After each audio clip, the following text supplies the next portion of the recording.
Hello team, today we are working on 0 and negative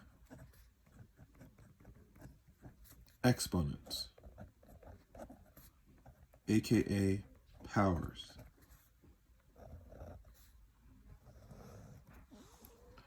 So, if you recall the rule, a to the power of 0 is equal to 1. Here's another example. Let's say we have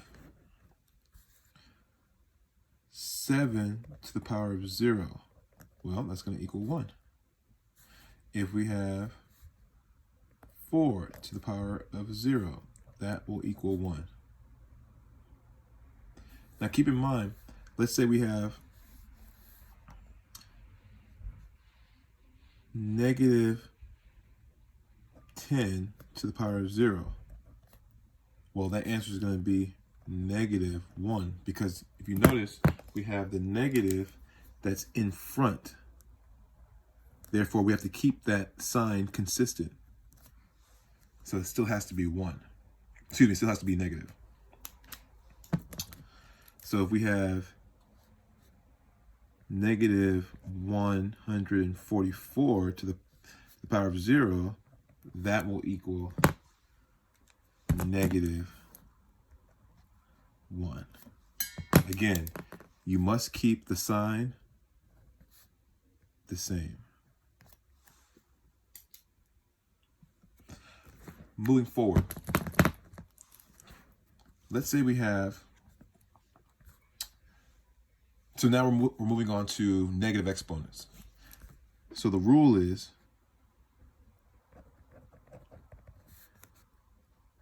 a to the power of negative n. Well, that equals 1 over a to the power of n. So when you see a negative exponent, it means this term will be the denominator.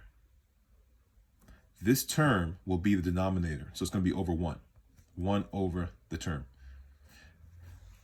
And you'll notice that the exponent is positive now. It went from negative to positive.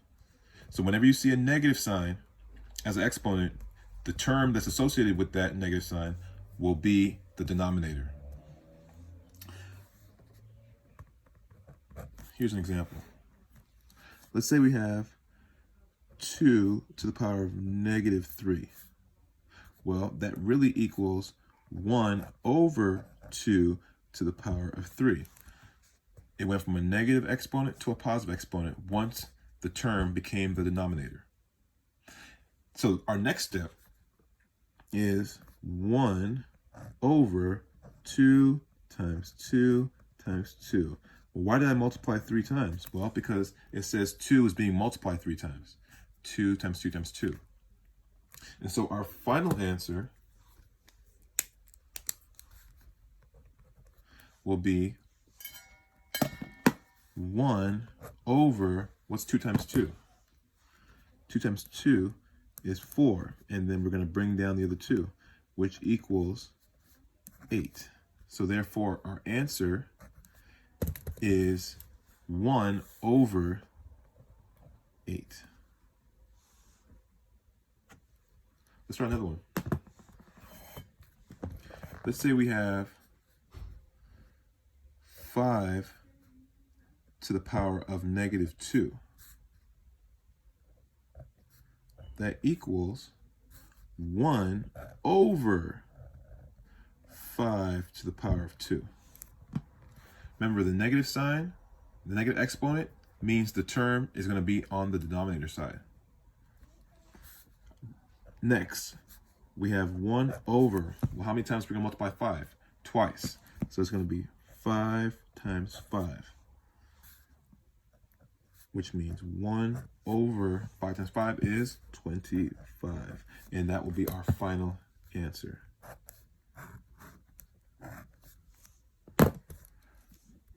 All right, team, we have everything that we need to have fun with our homework.